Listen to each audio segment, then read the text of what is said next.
Folks, welcome to the, what is this, 151 editions of Clash of the Podcast, and this is 151 right here today. I am Conrad Cushman. Right beside me is Sean Hubbard of Hubbard Wrestling Weekly. We have a lot to get into, a lot of worldly news, a lot of wrestling news, many topics to get into. There were a few news tidbits that dropped. This show might feel all over the place today, and that's okay because that's how I feel the wrestling world is all the time. We are going to open up with some thoughts. We're going to get into the comments, and we are going to talk some pro wrestling. So for the time being, I'm just going to sit here and wait for my cue. Yeah, I'm kind of sad right now with some news that went on today, so I'm going to say a little bit more somber than usual. God willing, before the show ends, I'll be in a little bit better spirits, but my good friend Conrad Cushman, please drop that thing.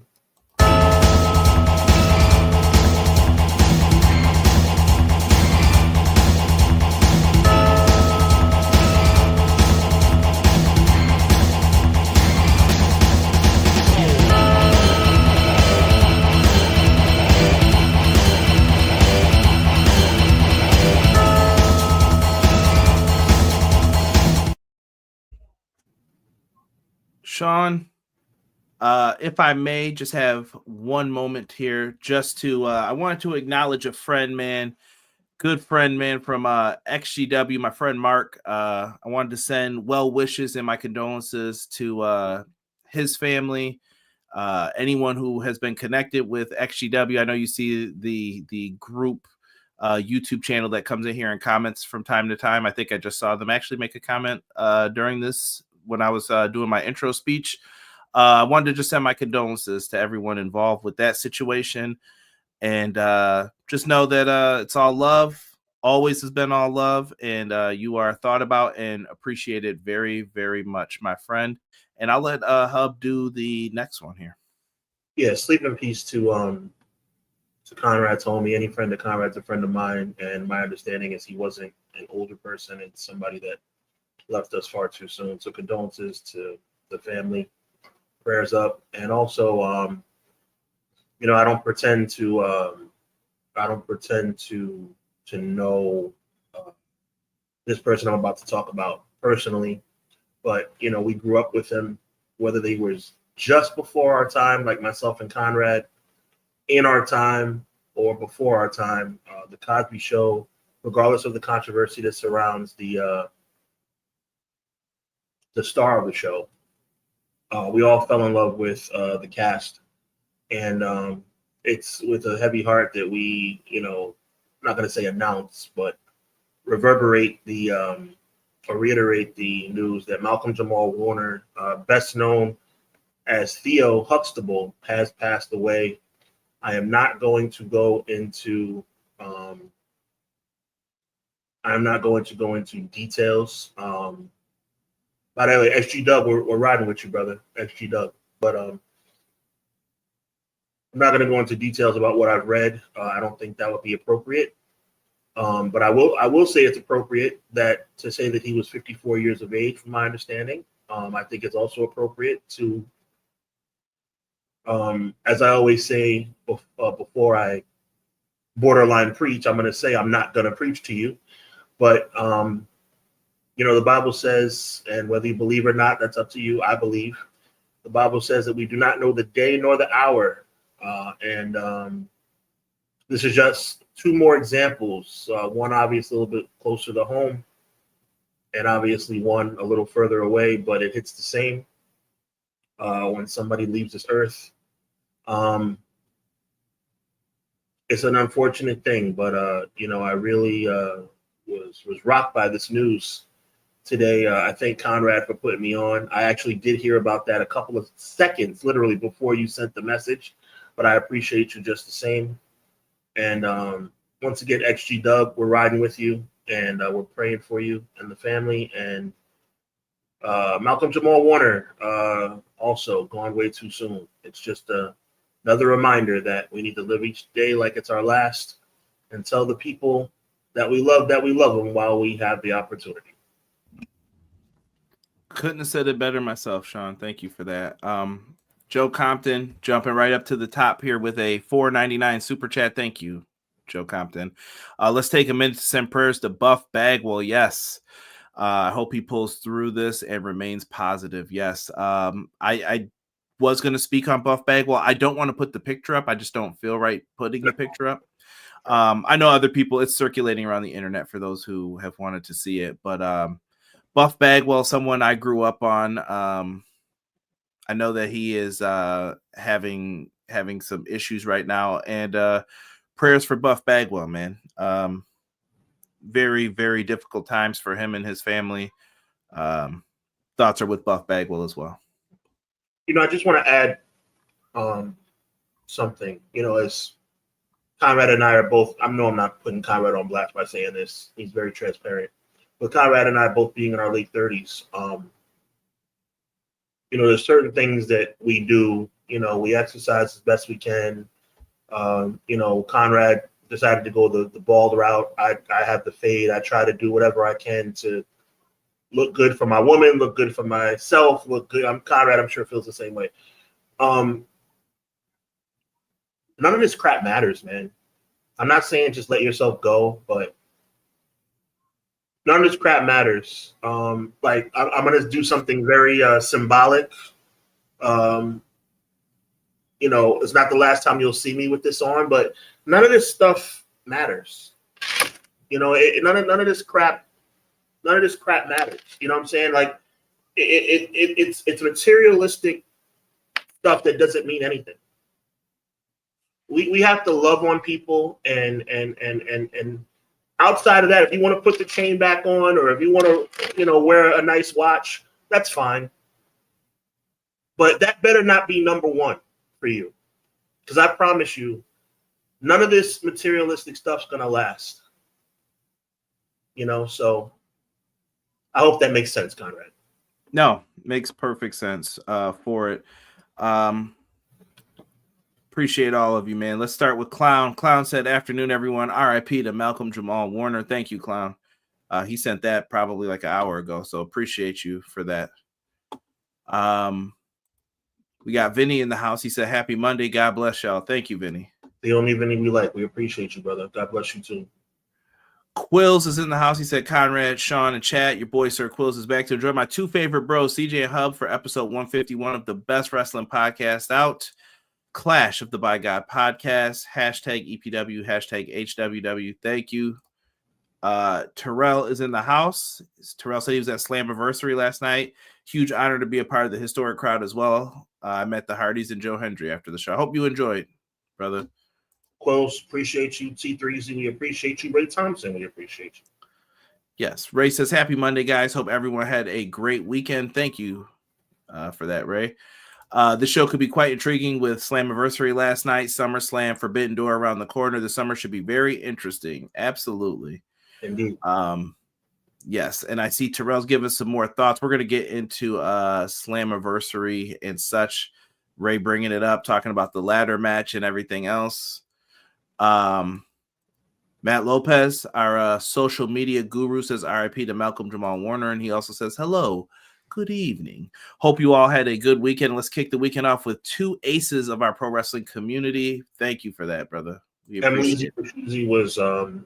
Was very prominent on my Twitter yesterday during Slammiversary. Appreciate you, my guy. Another guy I appreciate, the one and only McKinney's in the building. He says, "Yo, I'm here to talk wrestling with the Fire Live chat and my favorite two homies to talk wrestling with the Clash of the podcast.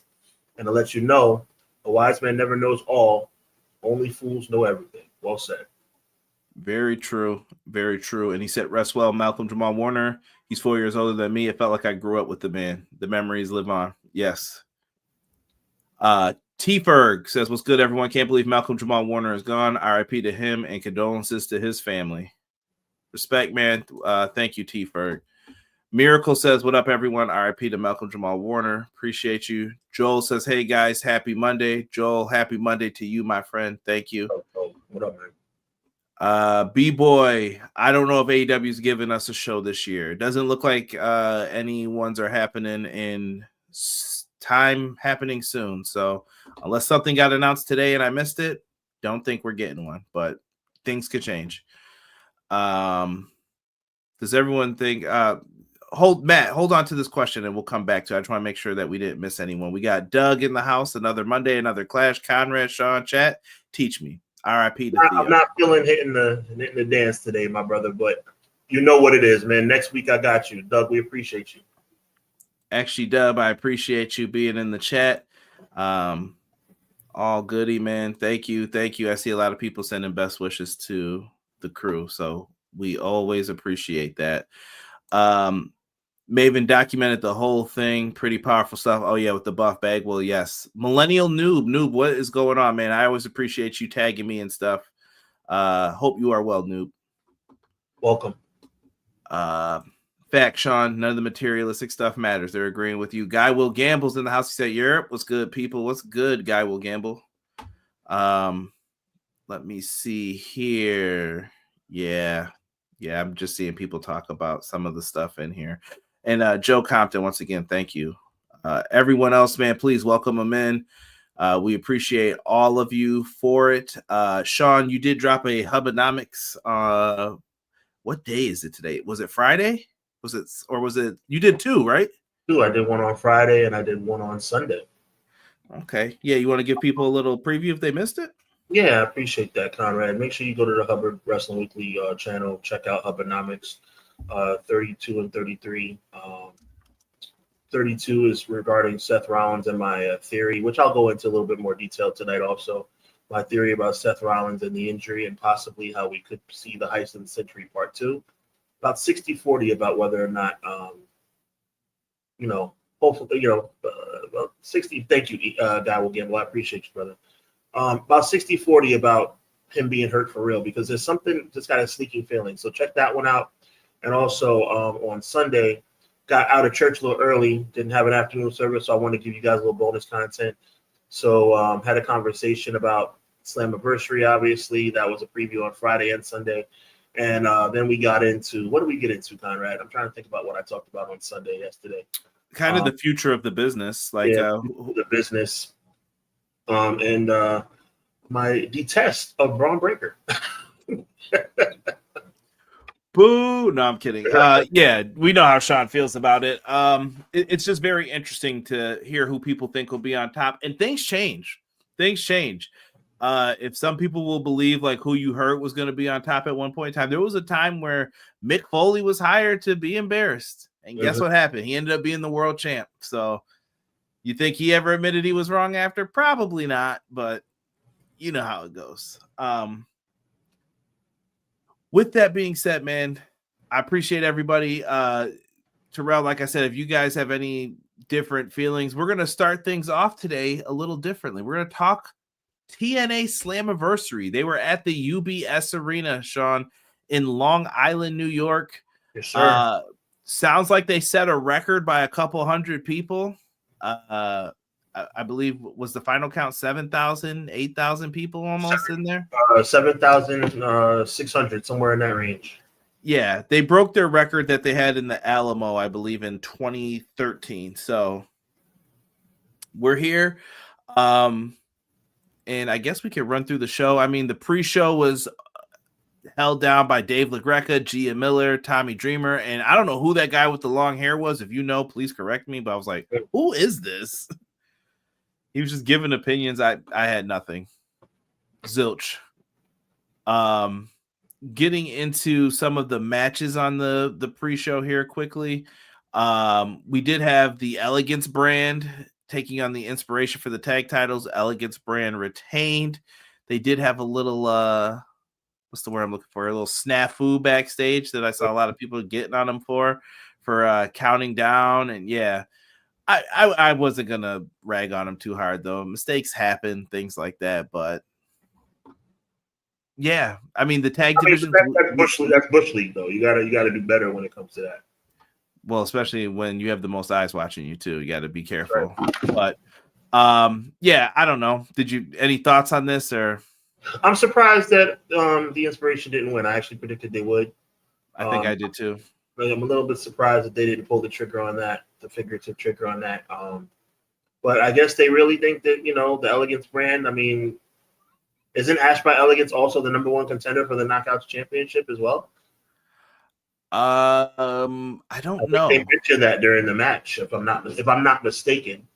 Maybe she has a title shot coming to her, but That's what I think. So I mean, but again, a little surprised. shows our confidence if she's gonna win. Right, well, Probably please, not. not at all. But I was just a little surprised that the Elegance brand retained, but that's how the cookie crumbles. Yeah. I'm trying to remember what else we had on the pre-show. They did add a matchup here. I think that was the last one. I'm looking. What was the other match that they had on the pre-show panel? Oh, they added that 6-person tag match with like Macklin and all them in it. They had Jake something, Steve Macklin, and Mance Warner with Steph DeLander taking on Real One, who is FKA Enzo Amore, Zillafat 2, and Bishop, Josh Bishop. Josh Bishop, I know they said he looked like Sid. They Enzo talked a lot in this. And I still will stand on business. Enzo, I know he's the flyweight champion on Fourth Rope. Shout out to Fourth Rope. I actually think I'm going to try and go to one of their shows next month. That's going to be here in Buffalo. Nice. I think I'm going to try and sneak away. It's like on a Thursday night though, but man, I don't know. That even commentary made a reference to like, is he done talking yet, Enzo? I don't know if you felt anyway, Sean. Were you impressed by anyone in this on the Fourth Rope side? There are certain times when you catch lightning in a bottle, and then when that bottle loses the lightning, you can never get it back. All those lines that were cool by Enzo Amore, all those things that made everybody look crazy. Now I just think it's corny stuff. So, no, I was not impressed. Zillafat 2 was impressive, but he did not get the win, which I found very surprising. The team got the win, but he didn't. Yeah, I think Enzo got it for him, right? Enzo got it, exactly. Real One. Do you see anyone being interested in any of those three?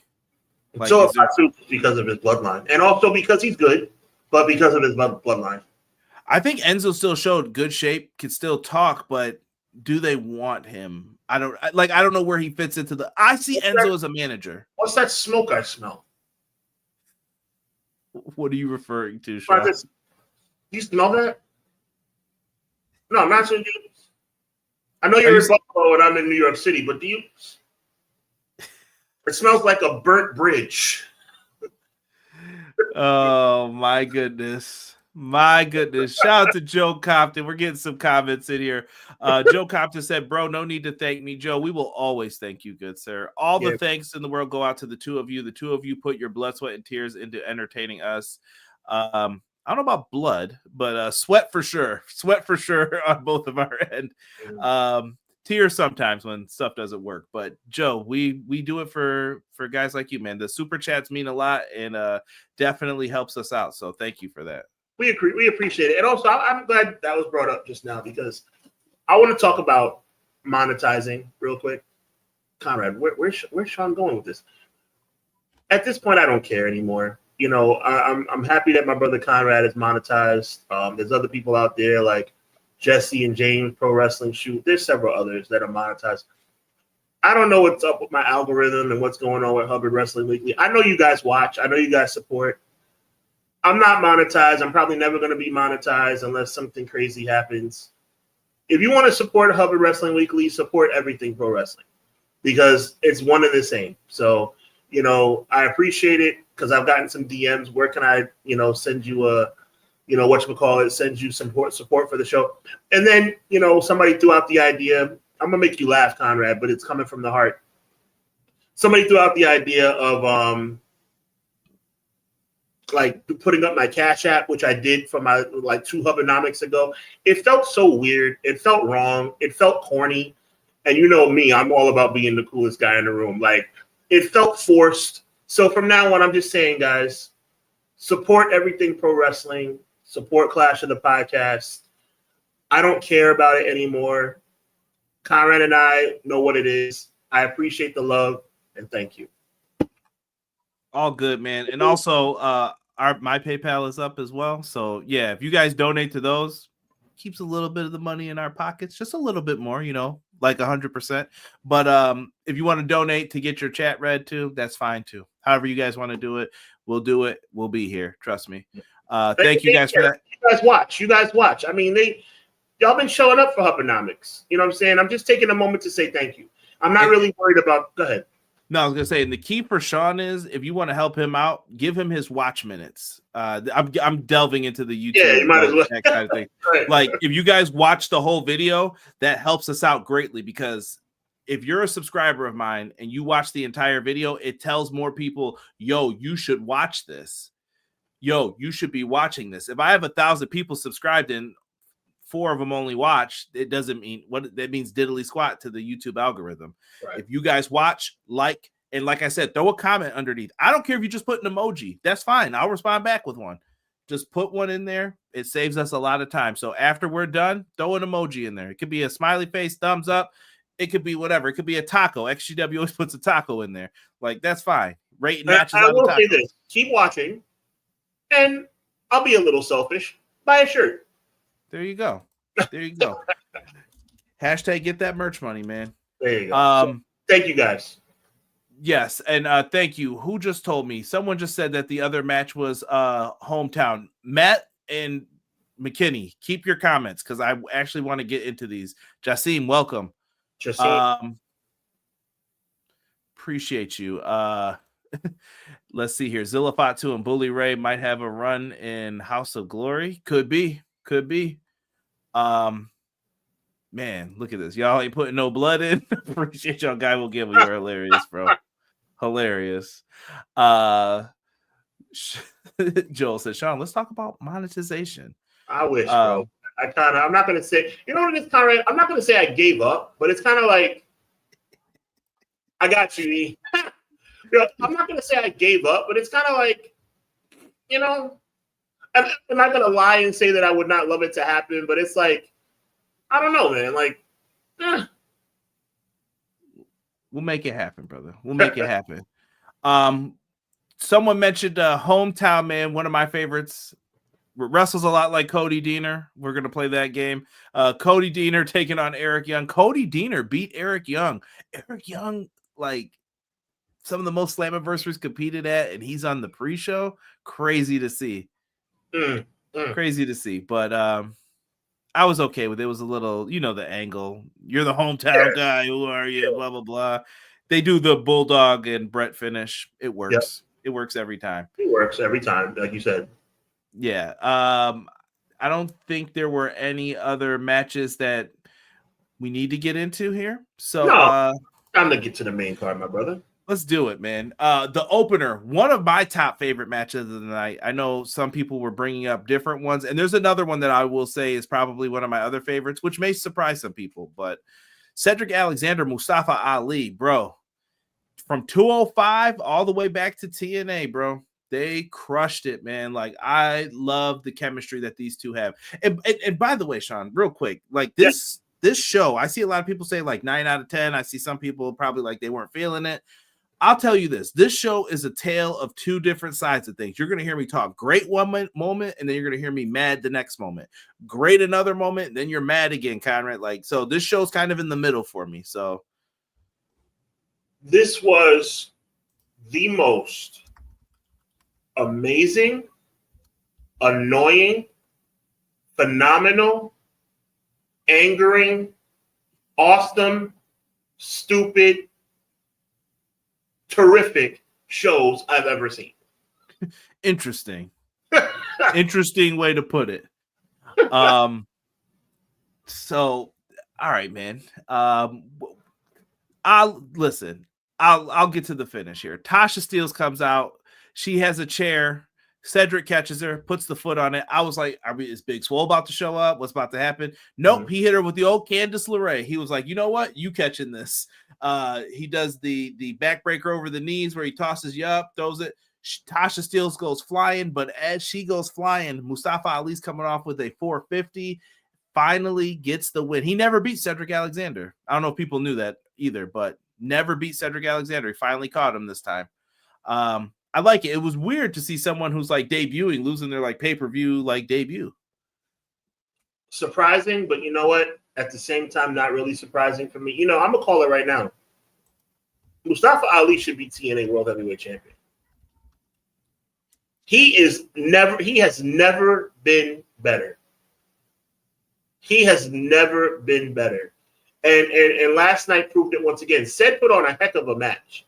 But I predicted Ali would win for this reason. His character and his athleticism combined have turned into must-see TV. His entrance is phenomenal. Him coming out with all those people and Steel and all that, like the entourage, like I love it. I love it. This kid is over like Rover. Push him. To the moon. Yeah, I hope so. I don't know. Maybe if they're trying to work out better deals for themselves. I don't know what's going on here. But if you got these two, like you said, push them, use them, make it happen. Make it happen. We'll move on to the next match. Indy Hartwell versus Tessa. So this was a match. I'm going to you first, Sean, before I say something crazy. Yeah, no problem. Look, here we go. I went with my heart about who would win this match, and I'm so happy that that's what happened. In case anybody didn't realize, Indy Hartwell beat that woman last night, and I could not have been happier. The aftermath makes it come across like she got the upper hand, the other one that is, which I'm not too happy about.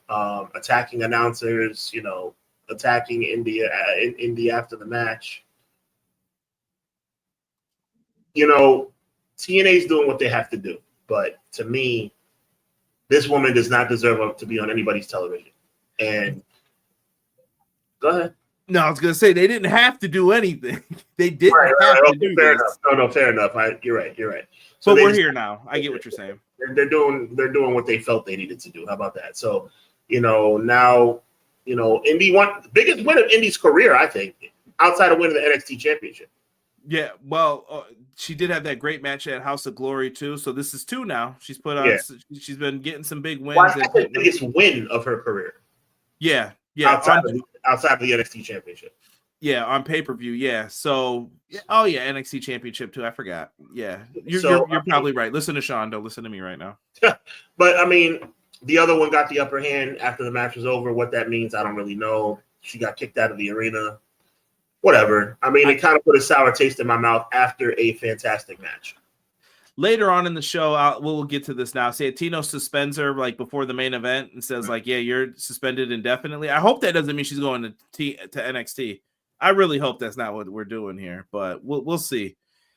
I'm at a loss for words. Terrell was there. He said, "Gave it to me, including me.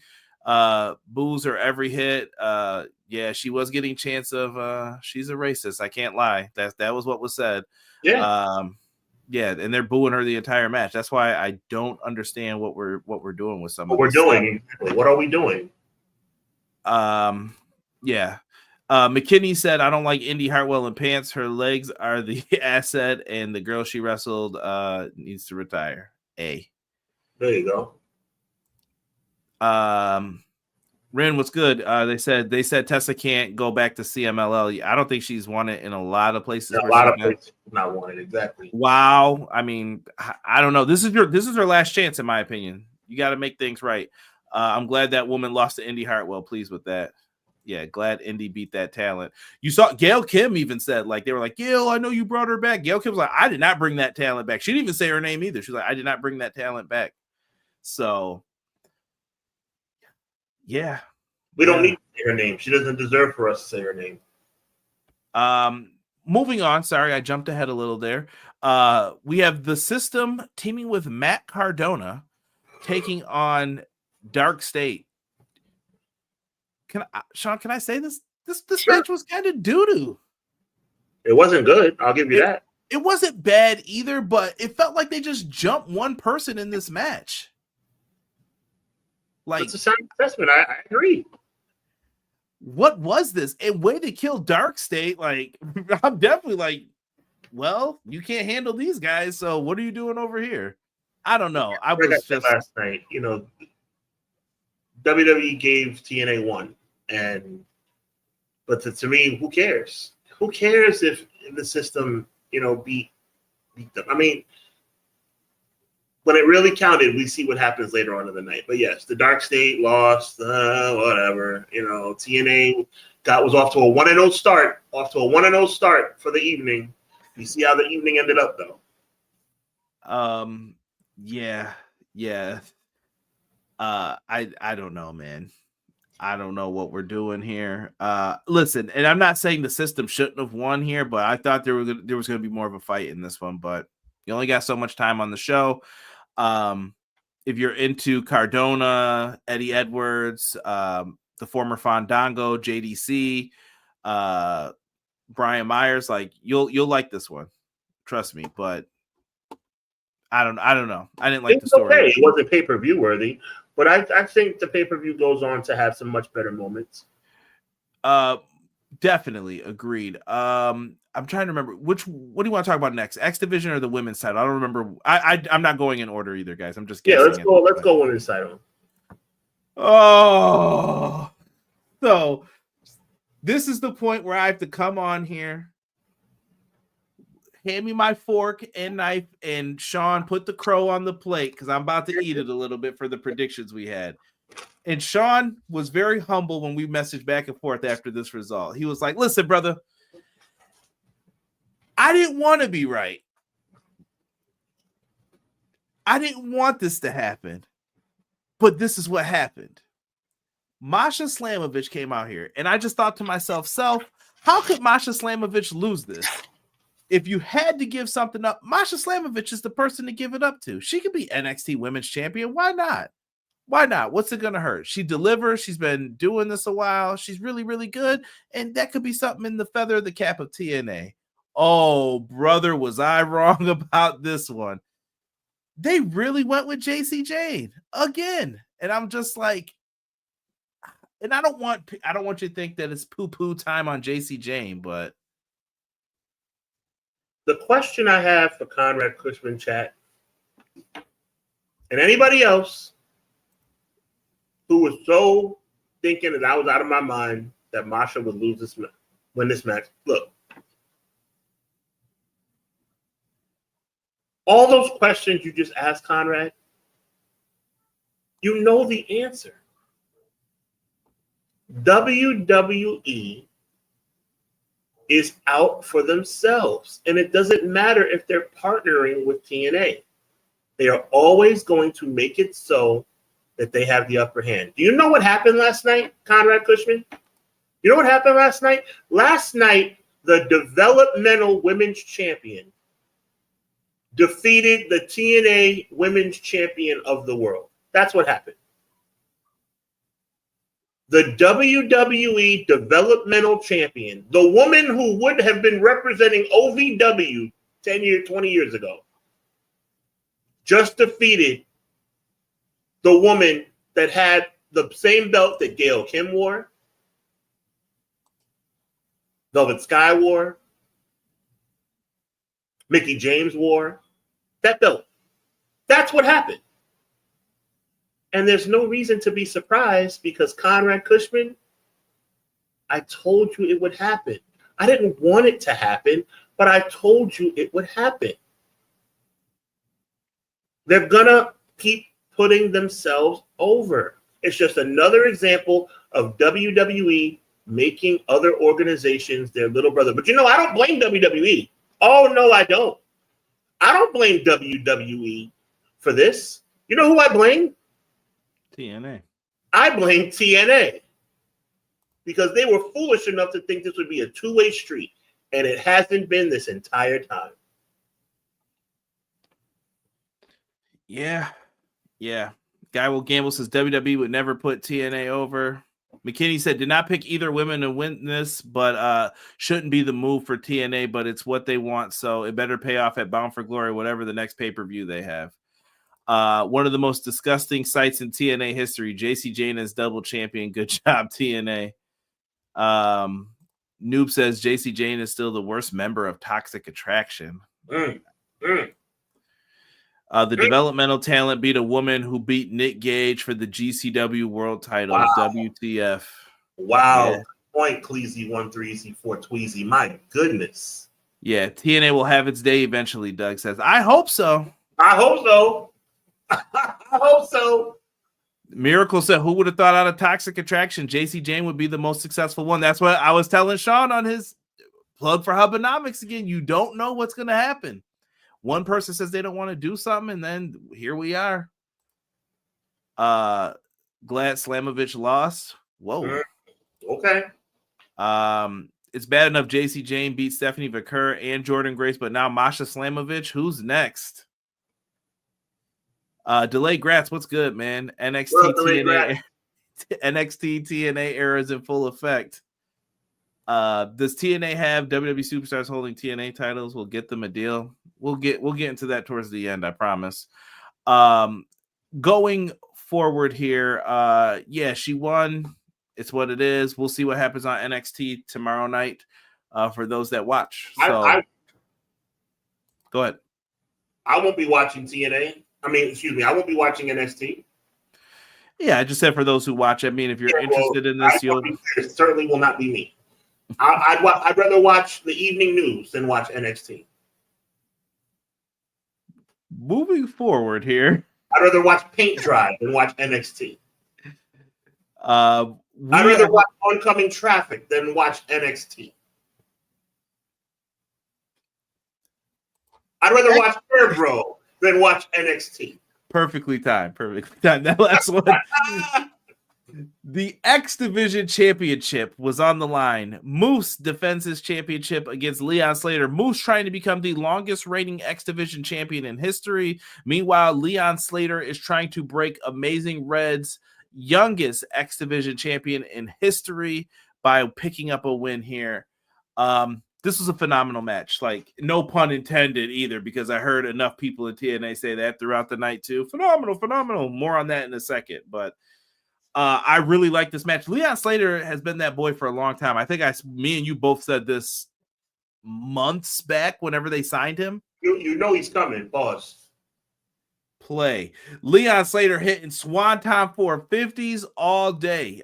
Moose was the first one to finally kick out of that move, though. He even got Moose up in a torture rack position and did like a blue thunder bomb to him.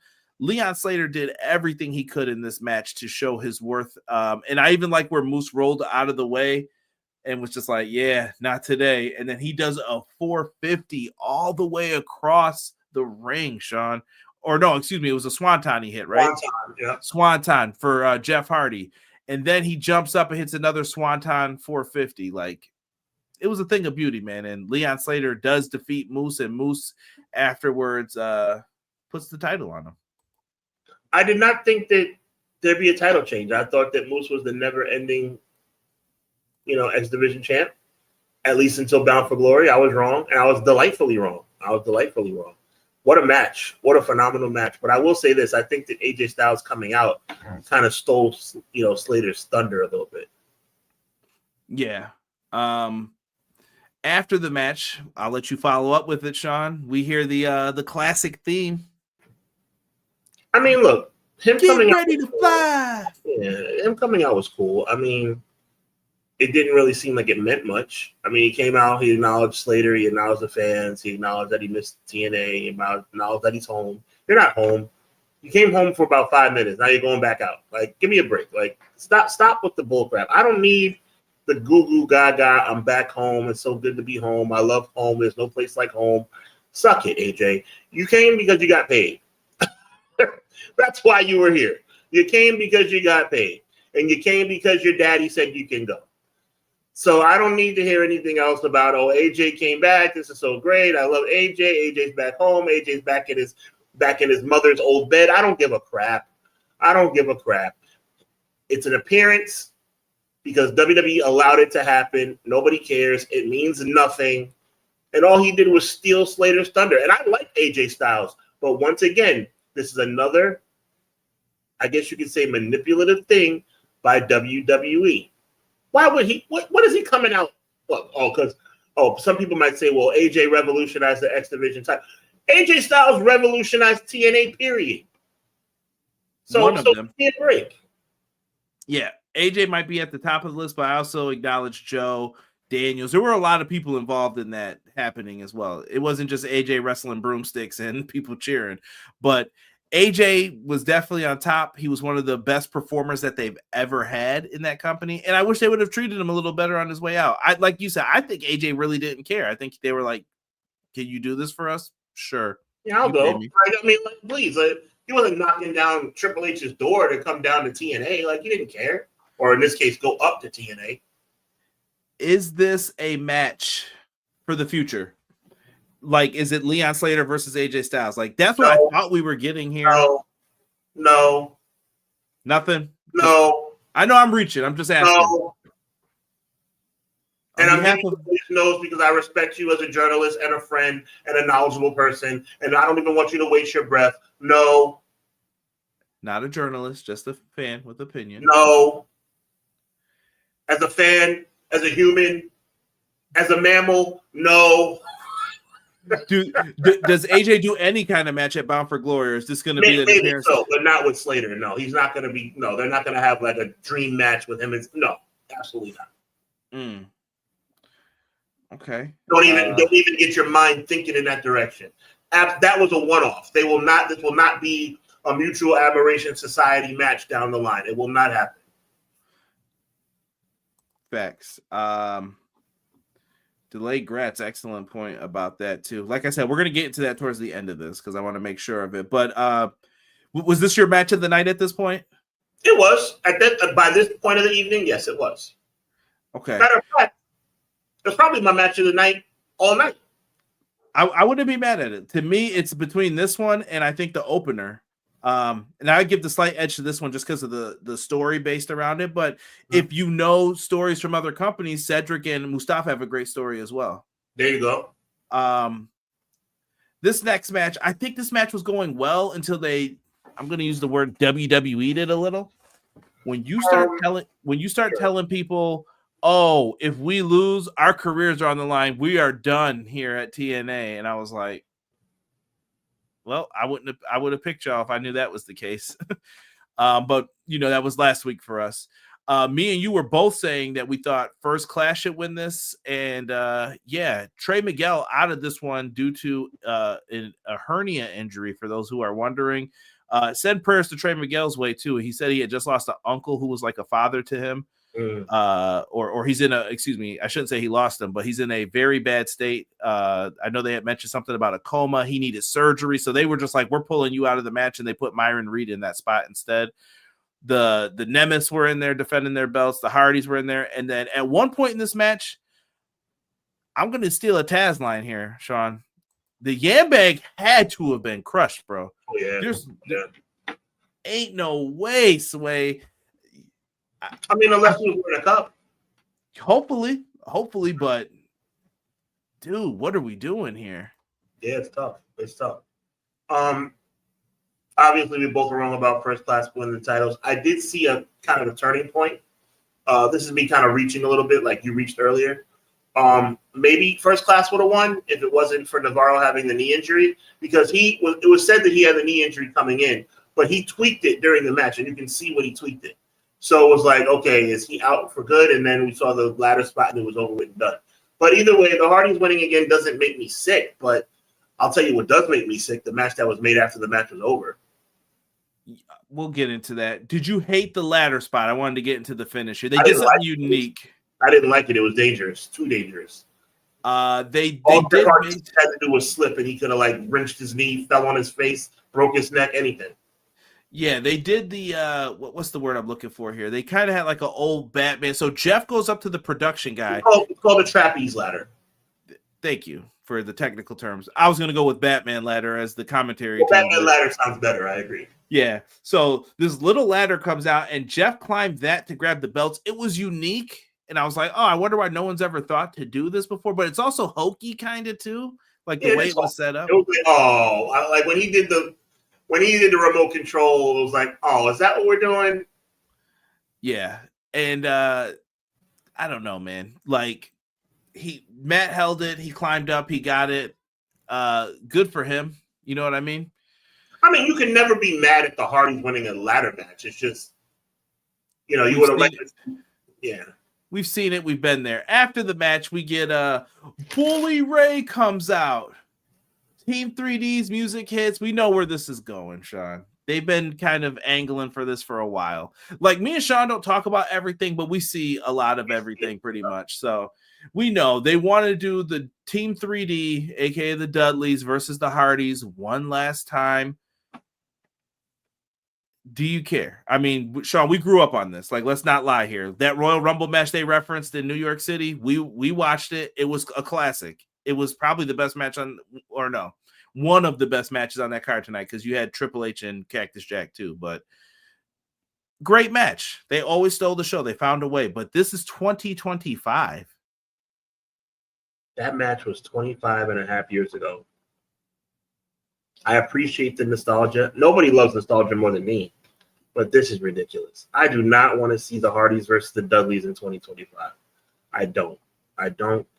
I'm not interested. I think it's a really poor way to utilize time on the biggest show of the year in TNA. You're really going to give this match to the people on your biggest show of the year? I don't like it. Yeah, and I only mentioned Bully Ray coming out because that's all that was there, because people were asking, where is Devon? And Delayed Grass mentioned Devon has like some conditions, I think, that I don't know if he's going to, can he wrestle? Is it safe? I hope. Well, he said Team 3D, so it's like, I guess at least in theory, Devon is ready to rock and roll, but it's Spike! Spike's back! You know what? It could be, that's a good point though, real talk. Yeah, I don't know what they're going to do here. I mean, basically the tag titles are booked now 3 months in advance. I don't know if they're going to have the belts. I don't know if it's a tag match, but the tag champs basically have their Bound for Glory match set. It's going to be Team 3D and the Hardys one last time. Look out. Is that it for the Hardys? Do you think they hang them up after, or is this it for the Team 3D? Team 3D, it should have been it already, but it'll be it after this. I think the Hardys are going to go another 2 years. Yeah, I think they want that last WWE run, and then they're done. Yes, I do. You're hitting the nail right on the head, my friend. Dances with Dudley will be the partner. Everything bad enough. Bound for Glory is going to be in Boston. Yeah, I got that here too. Let me bring it up. Next year, Bound for Glory, this year, October 12th, it's going to be happening in Lowell, Massachusetts. Tickets will be on sale in 9 days at 10 a.m. Eastern Standard Time.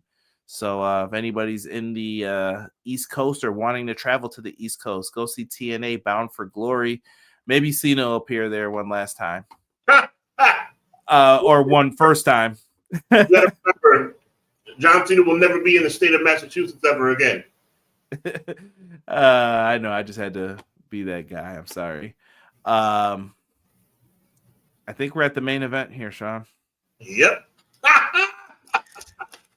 Please stop laughing. Oh, man. So once again, Sean was right again here. I give the benefit of the doubt sometimes. I'm like, listen, and here's what you got to realize with me and Sean when we're talking about these. Conrad's logic is, I know this. Sean, everybody knows this. You can't screw this up, right? Like, there's no way. Like, that's what I usually tell people. Oh, there's no way. What's your famous line? Hit him one time with it. That was a good idea. You know what that means. We're not doing it, brother. And TNA is with WWE now, so it applies.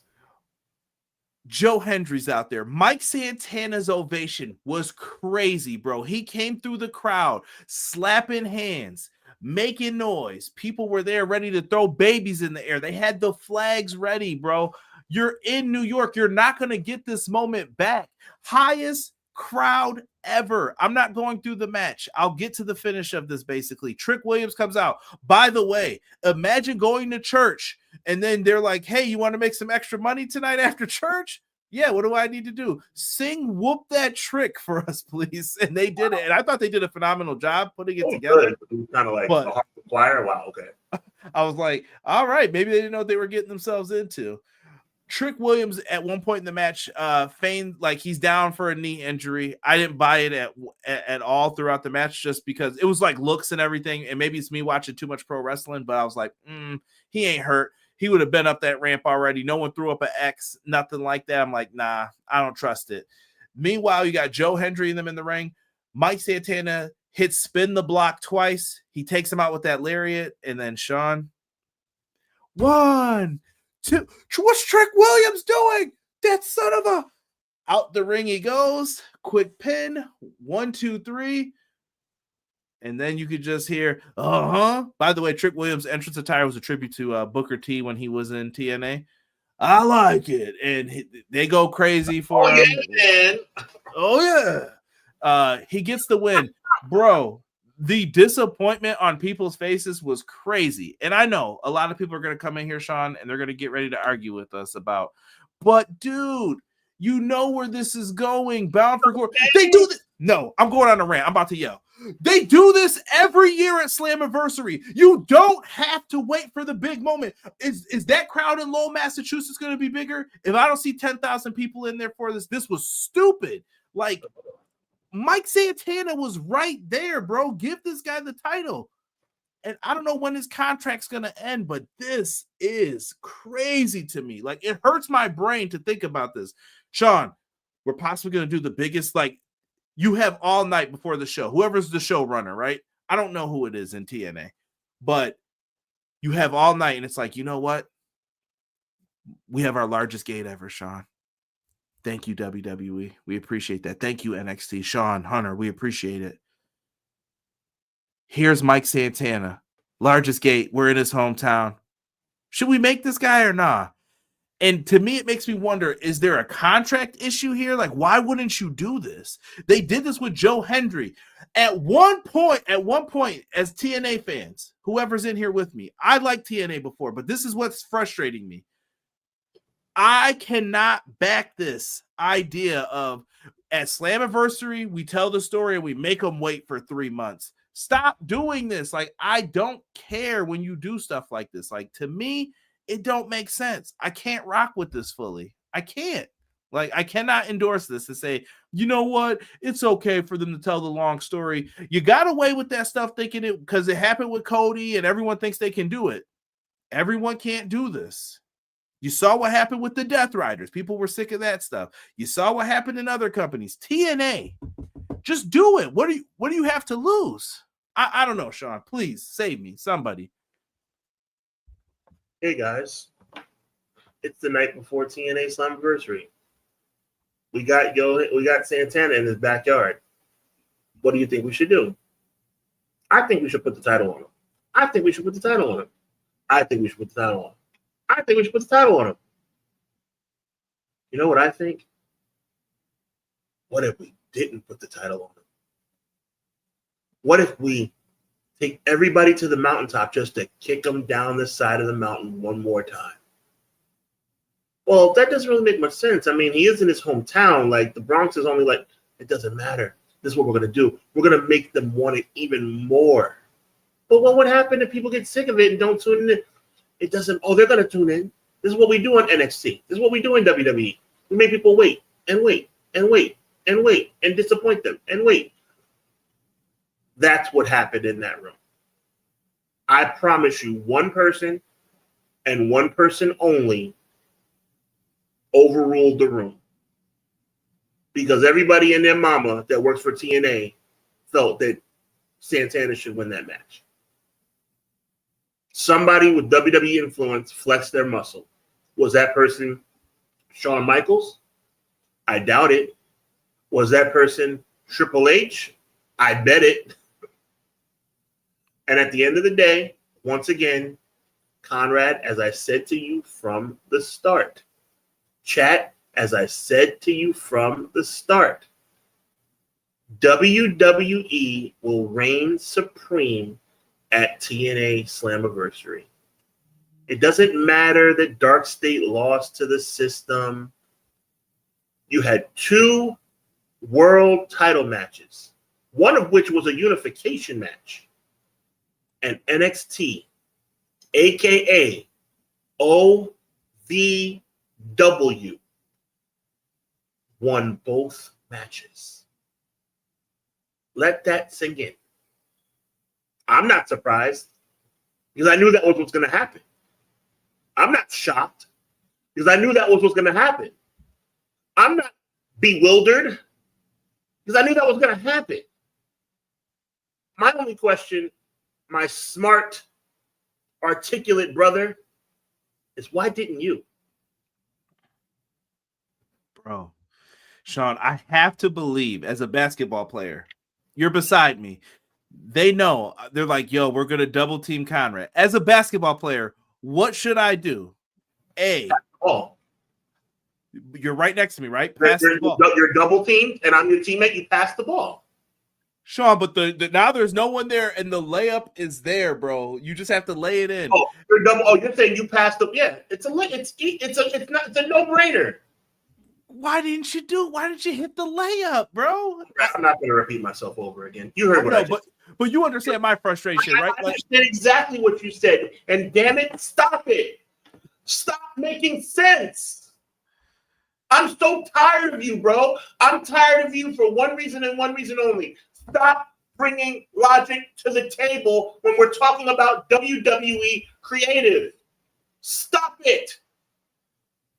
I don't know how many times, you taught me so much over the past 5 years, bro. But I have failed in teaching you what I need to teach you, which is WWE very rarely does the right thing. When am I going to get that through your head? Hopefully sooner than later. Matt Lopez says Santana's current deal runs out in December. McKinney says Trick and Still should have been Santana, but TNA did this last year with Joe Hendry. They missed the chance to blow the roof off, but they desperately needed the TV deal, but this was a miss again.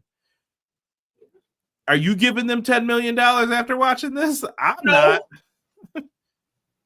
I don't know, man. I used to rush home from school to catch TNA on Fox Sports. Yo, Terrell, that's crazy. Nice. That's a real TNA fan right there. James from Pro Wrestler Shoe says TNA is just WCW still to me. H. TNA was booty cheeks from Jesse, eh? Shocker. Wow. We know. Don't worry, you get AJ. Be glad I allowed it. H. Yo, come on with these Triple H. That's probably James is right. That's probably Triple H's mentality. Yes, and if you're doing numbers, as Delayed Grants mentioned here, all TNA top titles are held, put hostage in quotes, by NXT developmental talent. Thank you, Delayed Grats. The first person besides me to use the word, all these wonderful points by Quills and T3Z and Guy Will Gamble and Clap, but the only person, help me out, Conrad, that comment that was just before this one. Delayed Grats. Delayed Grats is the only person besides me to acknowledge. You see that? You see that over there, Conrad? It's right there. It's the elephant in the room. It's pink. WWE is always going to look out for number one. But once again, from the depths of my soul, I don't blame WWE. I blame TNA. Do you think this is enhancing your brand? Do you think this is making you look better? You're losing your world championships to a developmental brand, you morons. I want McKinney and Matt to bring up their points because we're going to get into this. But overall, Sean, what would you say for the pay-per-view? Like out of 10, let's just say. It was a good show. I'd give it an 8. You thought so? You say overall the whole show was still pretty good. The whole show was 8 because the ladder match was good. Moose and Slater was excellent. AJ Styles coming back was kind of cool, even though it was ill-timed. See, I'm willing to even say, like, I'll go probably 7 out of 10, 7.5, but I'm not too far off from you. But here's the thing. Me and you are adults. Like, I can look at a whole show and be like, yeah, you didn't like the main event. So it goes back to the Moxley Copeland thing at Revolution. Oh, I didn't like the main event, so I'm going to give this a down vote. No, you can't really do that. Like, it was a good show overall. Like, the mid-card stuff that was great was great. I did not like it. And Ali in the opener was fantastic. Yeah. What else? We mentioned Leon Slater and Moose. Great. Like you had a lot of fun with that match. Like, so was everything bad? No. Even Masha and JC Jane. It wasn't a bad match. It was probably one of JC Jane's a ridiculous ending. Yeah, it was just we don't like the outcome of it and where it could possibly lead to. I was just shocked that they did it twice. Have terrible endings. I couldn't believe they did it twice. So, like, you really dropped everything to them. You didn't get one thing for I leave me alone for a second. I know what you're about to say, but twice, bro, twice. Going to McKinney's comment, because this is what he had mentioned before, I believe. And that one person was the president of TNA. They want a TV deal. The only way to get them noticed is through WWE, and it's all TNA only. What benefits do WWE get from TNA? They get to use their talent. I think DeLay Grant said this before. And take their titles and take their titles and defend them on their shows and make their pay-per-views even better. Oh, Anthem Sports is paying for Fandango. I'd like to use them on NXT tonight. You better get in that car, bud, if you like working here. There you go. I guess so. Ian, welcome, my friend. Thank you. Clown says TNA is always going to TNA. Been like that from the start. When Raven first showed up, super hot, should have won the title then and made him wait too long. Fox Sports is where I found it. They had the sports ticker and all. TNA is getting little bro by the developmental brand. But exactly. That's exactly right. Matt says it was still a good show. McKinney's with me 7.5. Few things didn't hit as far as predictions, but it was a good show for TNA. I'd recommend people go back and check it out. I watched via Triller. I say go back and check out the show. In my opinion, it'll be worth it. Even if with the reactions, the in-ring product was still really good to me. Santana and Joe Hendry's deals run out this year. Where do you think Joe's going? Oh, I have no idea where Joe might go. Oh my goodness. Oh my goodness! I wonder if they're going to go to AEW or re-sign with TNA. You idiots! Sean, I bet I would be willing to bet. We've been saying it since episode. I'll go 75 or 100 where Joe Hendry was going to go. Mike Santana's next after they said they liked him a lot on NXT. Telling you now, Scott D'Amore would not be going for this right now. I don't know. Scott was in there in the beginning, but I don't know if Scott would have been fully going for it as well, like you said. And for the record. When I say idiots, I want to be clear. I am talking about TNA. TNA they make some stupid. This is stupid. And we're still not done with TNA, Sean. Here, you want to take this from PW Unlimited? Source PW Insider? TNA Wrestling has been looking for a TV deal with Tubi, FS1, and Age, and A&E. All rumored. I mean, where do you think? Who do these people have connections to? A&E. No. Who's on Tubi? Evolve. Oh wow, that's what specials does A&E get? Wow. FS1. Where was that last SmackDown deal? I'm just pointing out the obvious. I hope you guys see it as well. Call a couple friends. Let's move and shake and make something happen here. $10 million deals. Here's my question, Sean. By the way, I hope you guys are appreciative that my glasses are not falling off. Usually every week I'm pushing them up constantly. I have something special on the glasses now to keep them up. My rant here on TNA, I don't have to yell anymore about any of this. I really don't. It doesn't need to be said.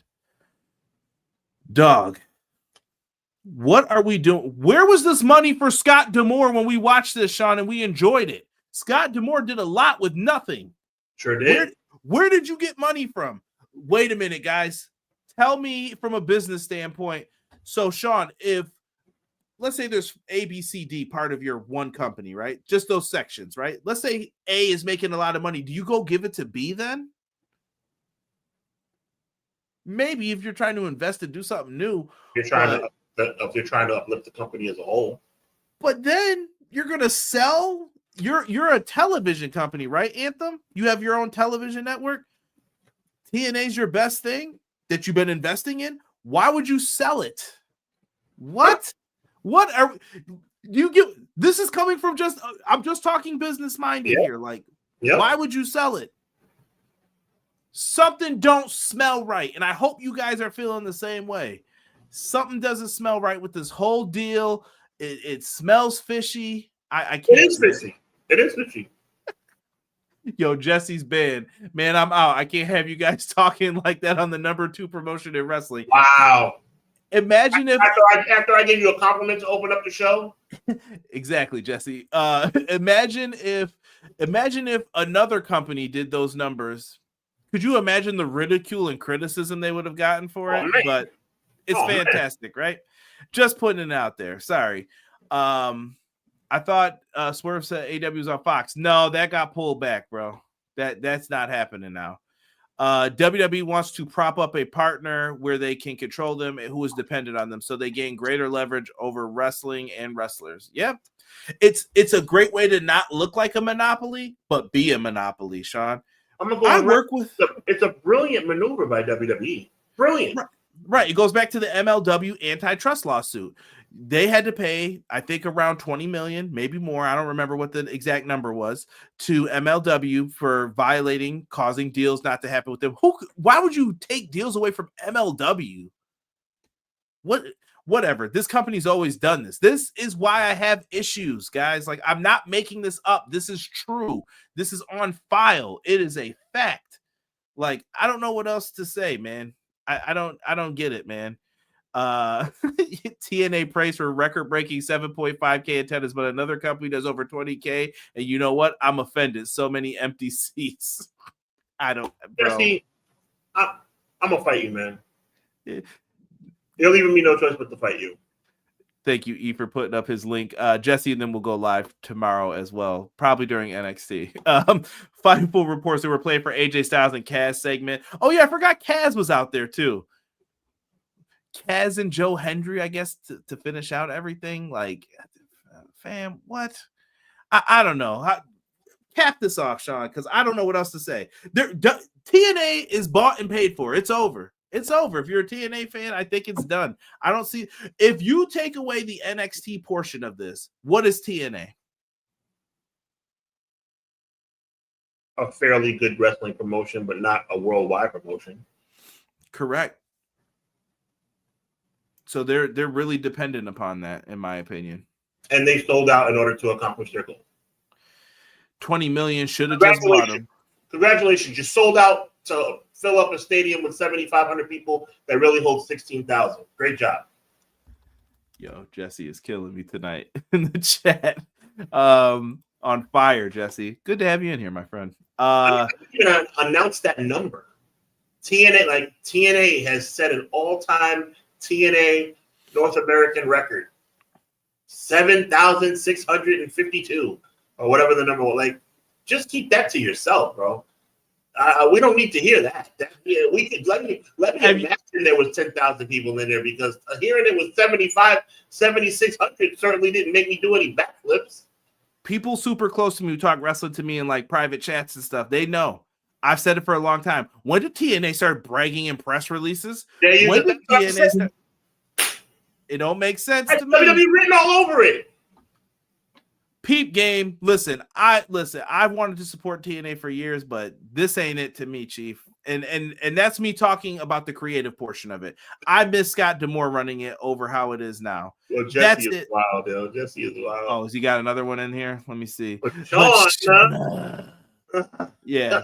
Sean, Listen, it's what it is. Like I said, I think it was a fun show. Me and Sean, I thought, were very fair on the grades, but there were parts of it where you got to kind of like, let's run through the news here. I'm going to jump all over the place, but we'll give quick thoughts on some of this, and then there's some that I want to deep dive into here.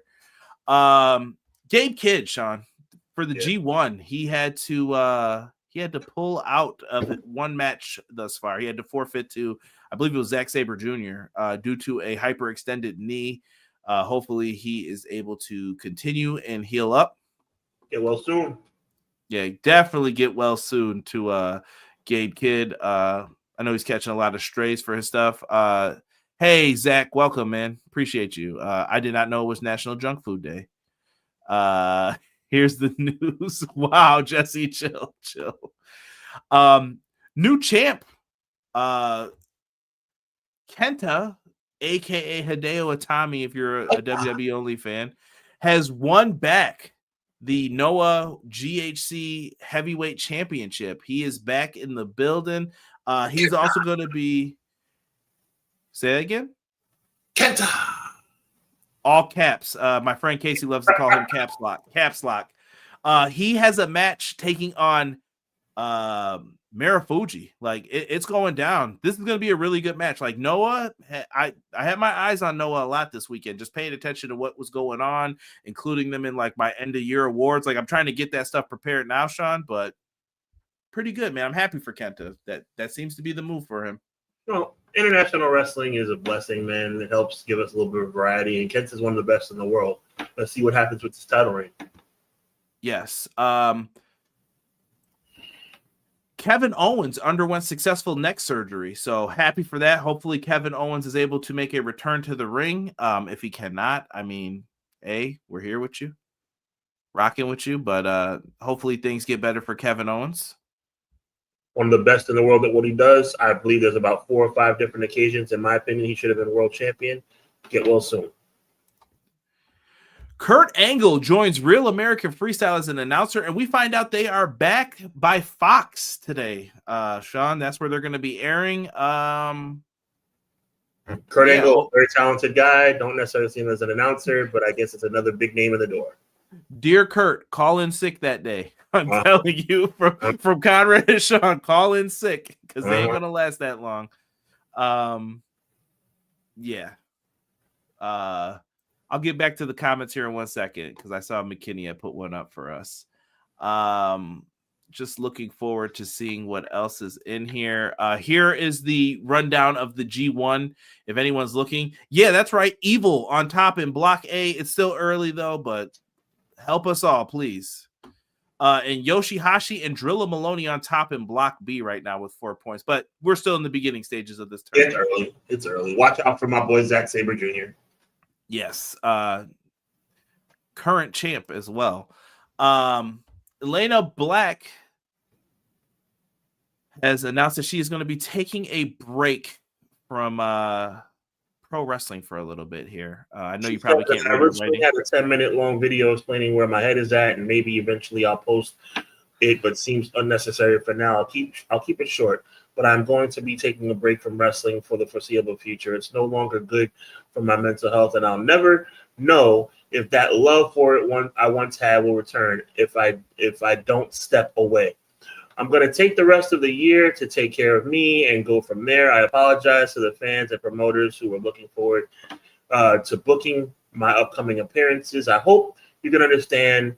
To my supporters, thank you. Bree, Elena, let's go or be dragged. Yeah, I know stuff's important. I know we haven't gotten into every single thing of what's going on in that situation, but I hope she's all right. I hope she's in a good headspace, and I hope things are good, man. Best way I could put it for everything that was said in there. You know, all these fires and stuff, you're playing with people's lives, man. People don't everybody doesn't fall on their feet. Everybody doesn't land on their feet. Some people are really affected by stuff like this, especially somebody like her who was over at NXT and let go in shocking fashion. Yeah. On the AEW side of things, man, we did see Swerve and Okada looks to be a match. I'm hoping selfishly that it's going to happen at All Out just because I'm going, but I'm excited for this program to be announced. Look, 2 of the best in the world, 2 of my top 10. Go to hwweekly.com. Hey, check out the site. Yeah, I'm looking forward to that, and I'm just throwing that in there for the quick AEW stuff because I don't think we're gonna get to AEW tonight. Also, All In next year, going back to London in Wembley, but it's gonna be August 30th. Way to avoid Money in the Bank there. There you go. 2026. So they are on the move.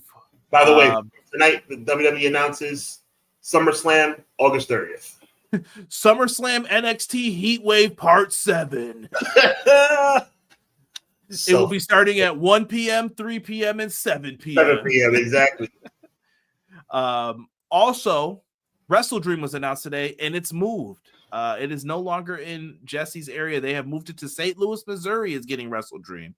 And for the record, WWE will be having Saturday night's main event at the exact same. Chill. Don't give them any ideas, bro. You know it's coming. It might be, but it's good to get a Saturday show. I know Jesse's not happy. I see the boos in the chat, but if you're in the St. Louis area, there's a show for you. looking into some of these other things here. Boom, boom, boom. I want to talk about that. I'm just looking here. I apologize, everyone. Blame StreamYard because they don't have it where I can move pictures yet, and it annoys me. Let's get into, let me see what's this announcement here. This is a good one, Sean, from our friends at WrestleVotes. Says WWE Created has discussed sending Omos to AAA for a run similar to his brief Noah stint this past winter. Per source, the idea is to further establish him as a true special attraction outside of the WWE bubble. Is it working for you? No. All right, moving on. If he showed up on Raw tonight, nobody would even care. In some independent wrestling news, Rev Pro is going to be having Summer Sizzler. We have the undisputed British Women's Champion Mercedes Moné will be headlining the event with Sapphire Reed. And in another top build match, we are going to have Michael Oku versus RKJ, which is a very interesting feud. There is a video package up on X for those who don't understand, but it's kind of like how Michael Oku rose and he was away and he took his spot and RKJ wants it back now. And Beast Mortos will also be on the card. There we go. That's going to move some tickets. And Trent Seven will be there. GYV versus Young Guns. Lots of good matches. So if you're into Rev Pro, I recommend checking it out. Yeah, it wouldn't hurt. I mean, solid card. Yeah. If it's there and it interests you. I guess before we get into our other topic, Sean, I wanted to discuss something with you. He can't leave us. Bill Goldberg. Jesus Christ.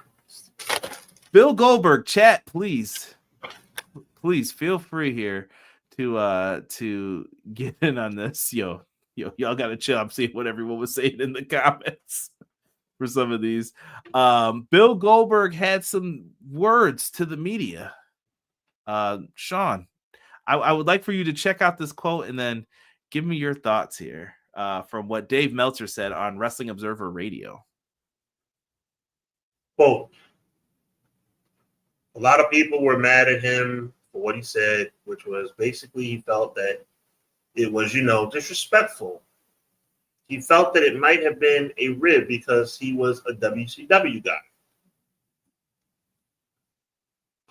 Wouldn't happen to Cena and Taker. I could see from his standpoint, he thought his match should have been on a pay-per-view, and he was a pawn in the war against AEW. Get him, Sean. Just go off. Get him. I know we both have a lot to say about this. Dog, Bill Goldberg complained? He complained about this? Let me tell you something, Bill Goldberg. I don't know who the hell you think you are. I don't even know what the hell year you think you're in. You are 58 years old. You weren't that good when you were in your 30s, but you are 58 years old. And whether I like WWE or I don't, and I don't, they put their money, resources, and television into a package wrapped around you in your hometown for the World Heavyweight Championship. And you wanted a better send-off? You wanted a better send-off? The same man who beat Brock Lesnar in less than a minute? The same man that nearly broke The Undertaker's neck in Saudi Arabia? The same man who beat Kevin Owens in 30 seconds for the Undisputed Championship or the Universal Championship? And you think that after all that, including burying the career of Dolph Ziggler at SummerSlam. You have the audacity to think you deserve a better send-off? You're fortunate anybody even remembers your name. And you wanted a better send-off? You beat Bray Wyatt for the World Championship. How much more do you want? You haven't been on WWE television in years. And they centered a Saturday night's main event show around you in your hometown for the World Championship. And you're mad because NBC has a time slot that they could not alter and cut off your rinky-dink retirement speech? Shut up. Go home and stay home. Who's next? Who cares? So, Goldberg could have probably had a great send-off like Sting did. Do you remember that, Sean? But Tony Khan reminded him of Dixie Carter, kind of didn't know what was going on. He buried AEW when Tony Khan probably would have gave you a decent send-off. Listen, Tony's not perfect. I'll be the first one to come on here and say that. But you know what Tony Khan has done well? Send-offs for legends. I got you. I'll make you the most important thing. You threw all that away to go over there with Triple H and them. That's what you wanted to do. I'm done, dog. Like, I don't care anymore. It's over. It's over. And I want some of these guys to realize that it's over. Like, people, we don't need to have this. I'm fine with, like you said, Sean, the future. You just talked about it. It's here. It's now. It's the time.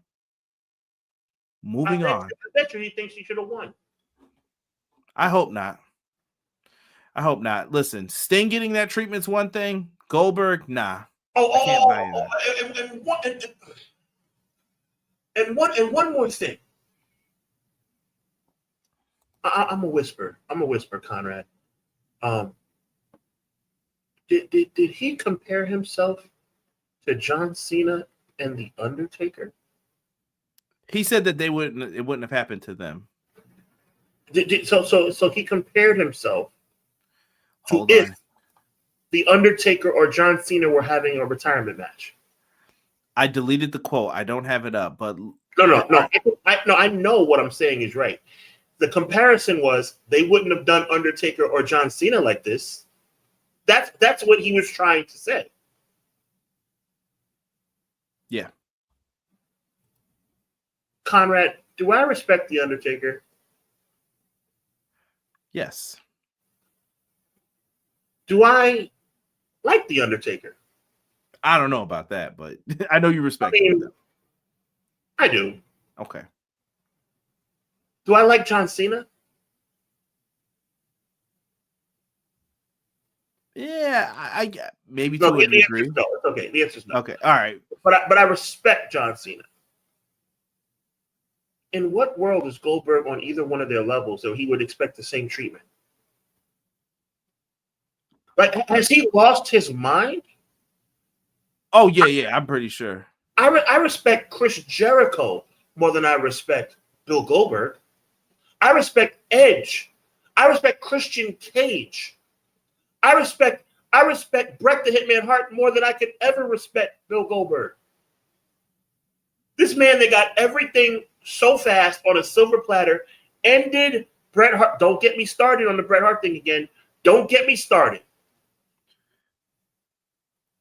Listen, let's not act like he hasn't had an amazing run in his WWE career. How many championships has this guy won? Yeah, Yeah, listen, and I can understand part of his frustration if he wanted certain people there. No, don't do that. No, Sean. I'm being fair to him about this. I'm talking about time frames because he did mention it. Like, you can't give someone 3 weeks to get everything together that they wanted for it. It's like, he said he wanted like a certain coach there. They couldn't because they had already committed to something else. He was like, sorry, it was late notice. But I get like some being frustrated a little bit with some of that, but they gave you a lot, bro. Like, that's not my point. Like, you being frustrated about little things, I understand, but to complain that, how long ago was it, Sean? 2 weeks ago? Not even? 2 weeks That's ago. rich, bro. Like, come on, man. I don't know. I just think he shouldn't be complaining about it at this point in time. Like, but he says he's under an NDA, and once it's released, maybe he'll talk about it some more. To fix your lips and to make it to insinuate that WWE has done you dirty. WWE took titles off of people to acquiesce to you. You want to talk real talk? Chris Jericho and Kevin Owens lost the main event of WrestleMania because of Bill Goldberg. Sean, not even that. That first run was a fail. Of course it was. Yeah, and how did he get back in? Like, that's the crazy part to me. But Bill Goldberg has been done dirty by WWE? Really? Like I said, unbelievable. Goodness. I don't know who this guy thinks he is, man. I mean, my God. Sean, I want to jump into some other topics because we'll be here all day. But Goldberg, be grateful, be gracious, and maybe when the NDA's done, he'll tell us something crazy, and then we'll change our minds. But from what I'm hearing thus far, and what you're hearing thus far, sounds like we're kind of like, nah, I'm good. Not rocking with that. It sounds like he wanted to go out with the main event of WrestleMania. But go ahead. Seth Rollins, man. I got his picture up just so that I can time mark this and timestamp it for you guys later on, whoever watches later. But please, Sean, your thoughts and theory on this, because I'm kind of agreeing with you in part what you had said. You had brought this up on Hubbonomics, and I thought it was really good. Darn good, I'll say. This makes me smile. Thank you, Conrad. You know, when Seth Rollins flew through the air and attempted the lion salt on Saturday night's main event and came up with a bum knee, I would have bet my house that Seth Rollins was really hurt. I would have bet my house that Seth Rollins is going to be out for 10 months. But you know something, Conrad? I've been listening to Paul Heyman. And I've been watching Seth Rollins on these random interviews like Keith Olbermann and other places that he's been appearing at. And the more the time goes on and passes as we head towards SummerSlam, the more I'm starting to believe that this could be one of the greatest swerves in professional wrestling history. Yet, never told you this part, Conrad, yet, I still say, I said 60-40 earlier, I'll say 70-30. It's gone back up to 70-30 that he's real hurt. You know why? Because I cannot wrap my head around, and chat, I want you to fill me on this. As awesome as it would be for Seth Rollins to cash in at SummerSlam after faking a knee injury for a month, you know why I don't think it's that way? Conrad, do you know why I think it's not that way? I'm going to let you explain it. There ain't no way Triple H would be able to come up with something that cool. There is no way Triple H can wrap his big head around an idea that would make the wrestling world shake at his feet as to put something together like this. I cannot believe that Paul Levesque would have the foresight to come up with something as epic as this. I don't know if it's fully him. I think it might be Heyman with him. I think Heyman plants the seed, but I personally believe that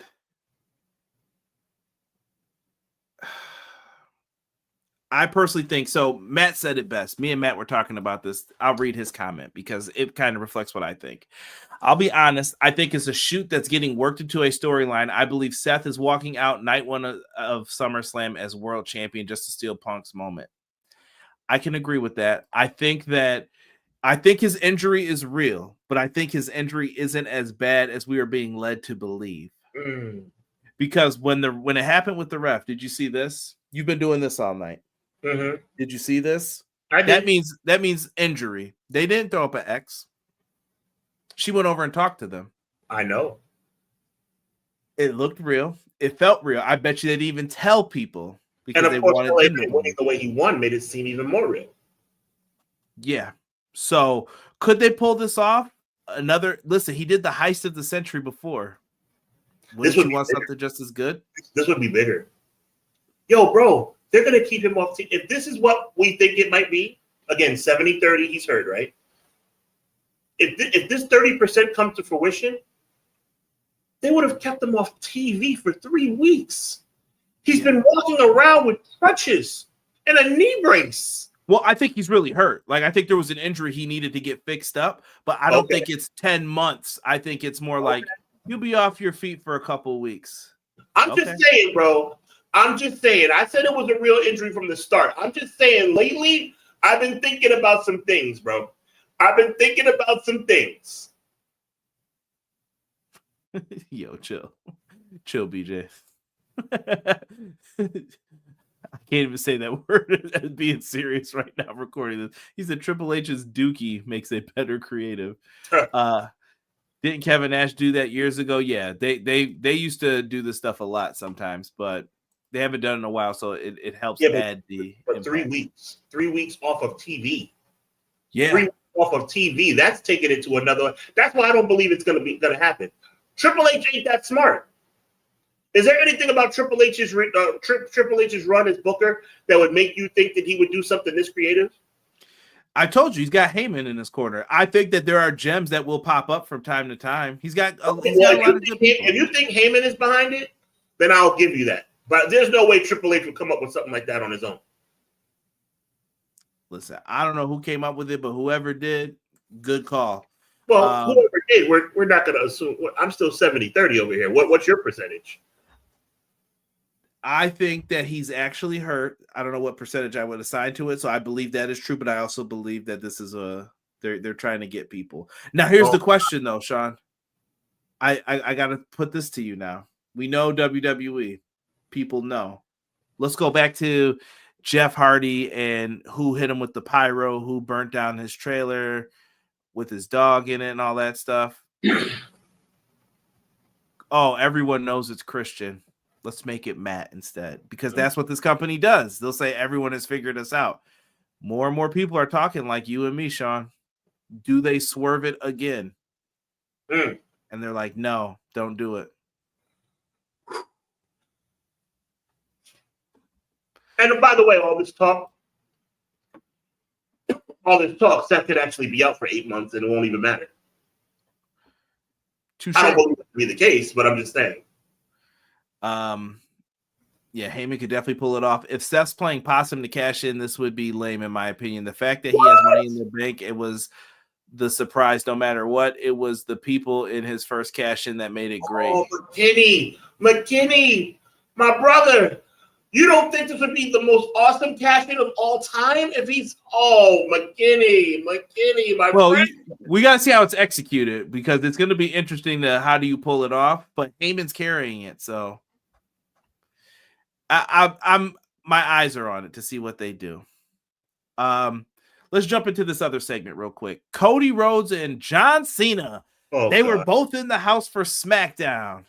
Under the same roof. I was like, good, they both work there. Sorry, that was my response when I saw the little graphic. Shorts right there, shorts. Great, they both work there. Yeah. People, Sean, Sean, we saw the segment, and I put this up now. Cody Rhodes put John Cena through a table. He tried to get out of the match. Cody's like, oh, no, you're not getting out of this. It's going to be a street fight. Throws the mic, and that's what's on the cover of this thumbnail. Do you think this is the setup for a double heel turn? Is Cody actually going to do it? People are definitely reaching, I feel, but they're like, he's wearing Rock's glasses. He's got the Rock's watch on now. He hit him with the belt with no thought. He should have did that the first time. Like, if there was ever a time for my world famous catchphrase, it would be right now. That sounds like a good idea. You know what that means. No, he's not going to turn heel because WWE are stupid. It would be awesome if he did, but they won't. They won't.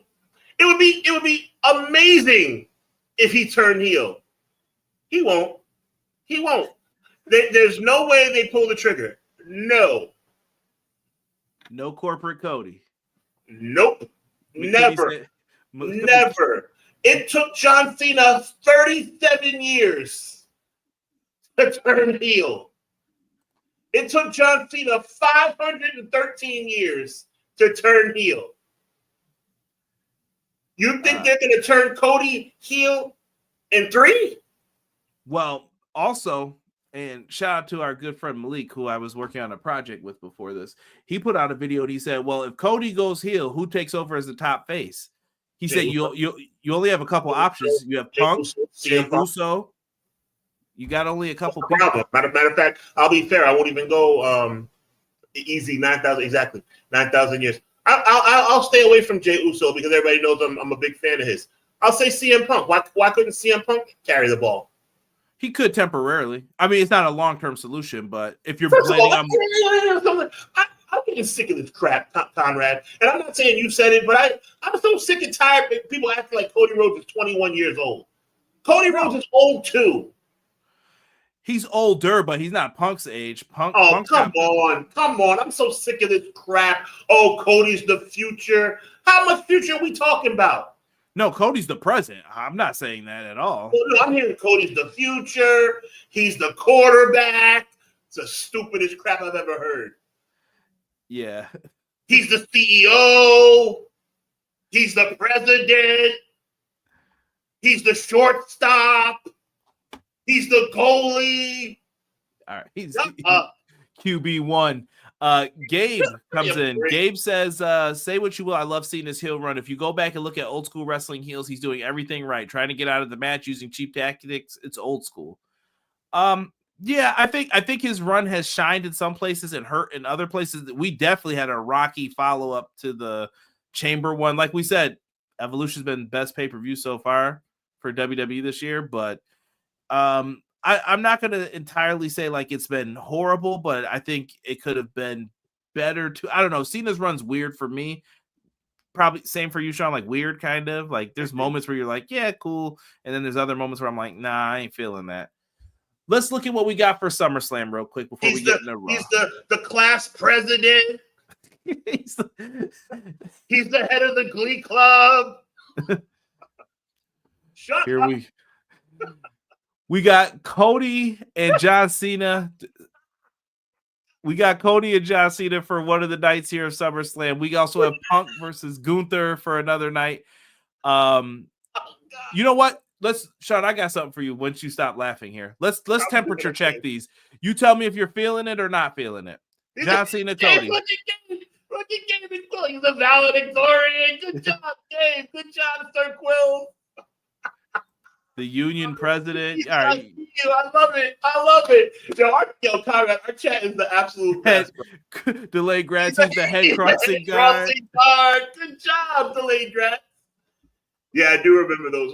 I remember those commercials. Easy. Go ahead, Conrad. I'm done, but you got to admit our chat is pretty freaking awesome. That was because of you. You've been causing terror all night in this chat. We have a good time over here on Clash, though. So tell me if you're hot or cold on the matchup here. John Cena, Cody Rhodes. It's hot interesting enough for us to talk about. I mean, there's possibilities. Yeah, like there's a spark. Which I guess the answer would be hot. But Sorry, prom king. He's the prom king. Head principal. Good go. Captain of the debate team. You got to give me one, Conrad. You got to give me one. You got to give me one. I cannot tell a lie. So hot or cold on Cody and Cena? Final answer. I'll say hot. Punk and Gunther. Oh, hot. Triple threat with Naomi, Io, and Rhea. I'm not a hater on WWE. I don't like WWE, but I'm going to be honest. I'm hot for that match, too. Becky and Lyra. Cold. Really? You've fallen off of this a little bit. I don't need the trilogy. I didn't need the trilogy. How about Tiffany and Jade? I feel cold on this one. Cold. The women's tag titles. We'll call them Judgment Day with Roxanne versus Alexa Bliss and Charlotte. I'm only hot on this match because I love Roxanne. I love Alexa. And I think that Charlotte actually has turned a small corner, but I hope they don't ruin it. So I'll say hot for now. Yeah. Women's triple threat should main event night 1, but it won't. You ain't wrong about that. We got Solo versus Jacob Fatu steel cage match. Haven't had a steel cage at SummerSlam in like 20 years, they said. Hot because of it's a steel cage. And Jacob's awesome, but if it had just been Jacob and Solo running it back, I would say cold. But in a steel cage, I'll say hot. Actually, I'm sorry. The last one was what? Taker and Kane versus Kane. Yeah, crazy. DDP versus DDP and Kenya for the WCW titles. And then we have Randy Orton and Jelly Roll taking on Drew and Logan Paul. Ice cold. Ladies and gentlemen, that is our conclusion of Clash of the Podcast for this week. Sir Quills. He's the school superintendent. He's the czar. He's the czar, Gabe. I love it. Our chat is the best, bro. McKinney has a good question. He's the captain of the debate team. Big man jam to the rescue. Icebox cube cold Jelly Roll match.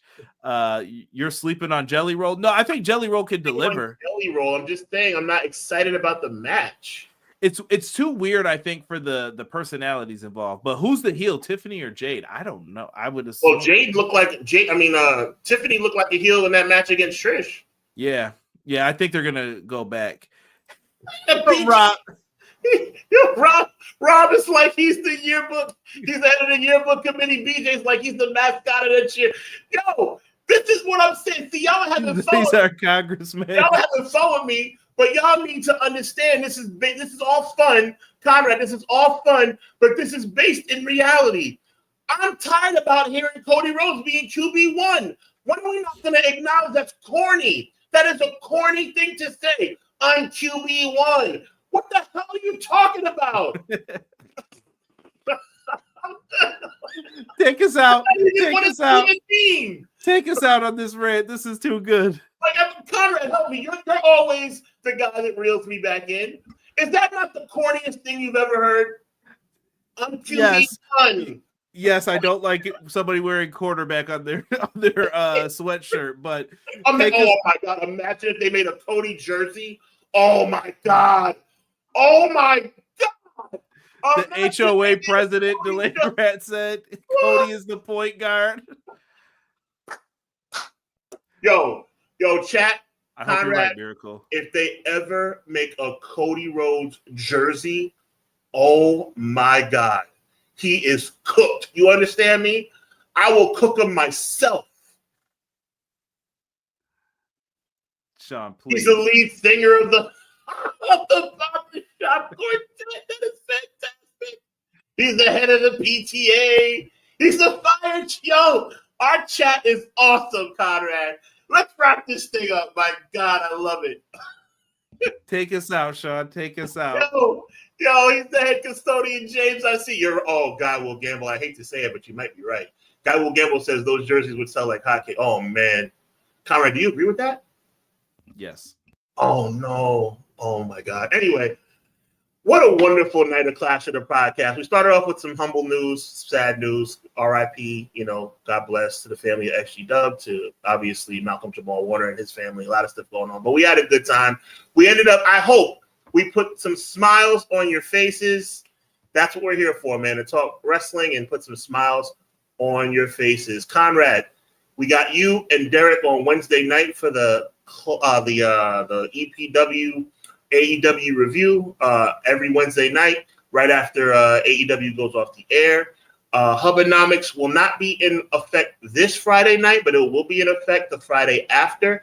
And Conrad, are we trying to cook up something for SummerSlam weekend?